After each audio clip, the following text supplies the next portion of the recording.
What's up, Calc gang? Alright, so we got this statics problem here. We got the lamp going on. So it wants us to find three things, right? So it wants us to find the tension in BC, and it wants us to find the moment, or the forces of A in the y direction and A in the x direction. So let's go ahead and do that, right? So first thing we're going to need, to either find these angles, or we're going to need to find their hypotenuses. So their hypotenuses, of course, you can just do a squared plus b squared is equal to c squared. And I'm just going to go ahead and write that for you guys because I trust you can figure it out. This is going to be 0.335 meters on this side, and then this is 0.427 meters. Nice. So we're trying to find, first of all, the tension in BC.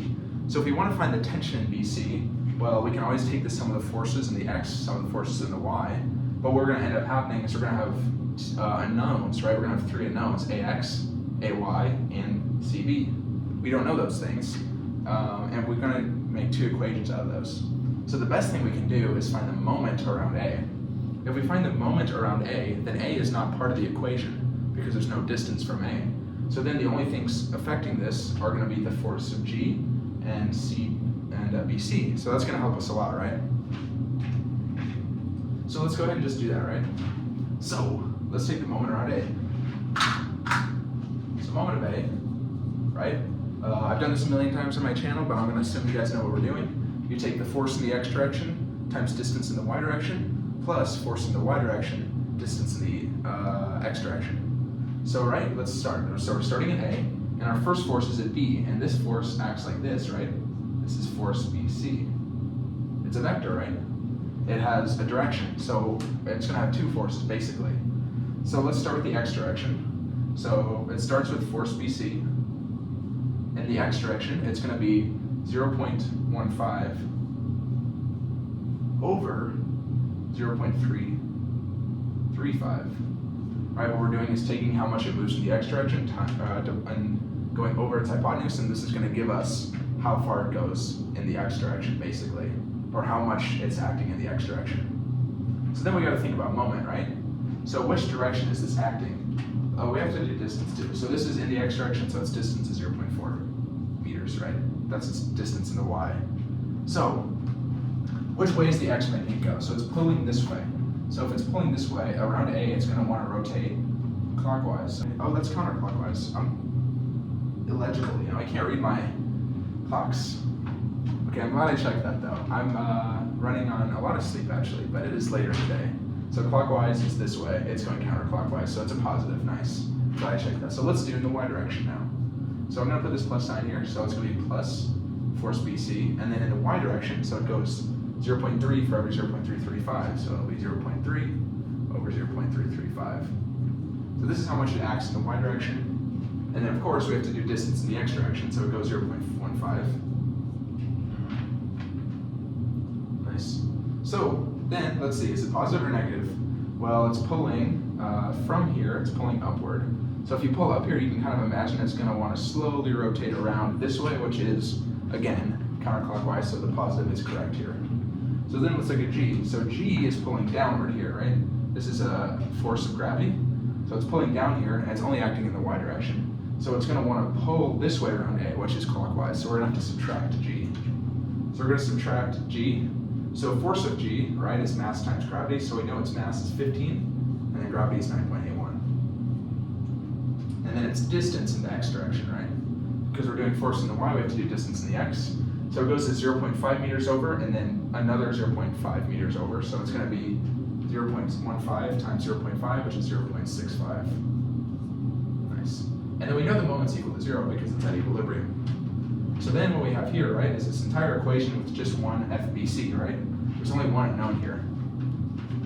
So what ends up happening is you're going to move this over to the other side, and then you're going to factor out the FBC, right? So you're going to factor out the FBC from these two, and then divide by whatever's on the inside. And what ends up happening, I'm just going to trust that you guys can do this part on your own. I did the hard part, now you guys get to do the calculations. Is that FBC is equal to 305 newtons. Cool. That's how you find that. Nice. So let's go ahead and do part B. So part B wants us to ask, how much is A acting? So A is being a support, right? So because this force is pulling to the left, there has to be something pulling to the right, which is going to be A of X. And then A of Y is also going to be acting, holding up G, just as well as that one is. So what do you want to start with? Let's start with force in the X direction, right? Some of the forces in the X direction. So we know it's equal to 0. We're at equilibrium. Makes sense. We're not accelerating. So let's start, right? So it's going to be A of X. And then we're going to be subtracting force BC. So it's going to be minus FBC. But then we have to use the ratio, right? So it's going to be 0.15, excuse me, over 0.335. Makes sense? So then we're going to say, by moving that over, A of X is equal to force BC, 305. We found that earlier. 0.15 over 0.335. And then we're going to get A of X is equal to 137 newtons. Nice, so let's do B, or A of Y. So of course, if we want to find Y, we're going to take the forces in the Y direction. We know it's equal to 0. So let's go ahead. So then we have A of Y. That's pulling upward, and then FBC is also pulling upward, so we're going to add that too. And then what's that ratio? So 0.3 over 0.335. Nice. Then we have G pulling down. So we're going to subtract G, right? So we said G is mass times acceleration. So it's going to be mass of 15 times acceleration of gravity.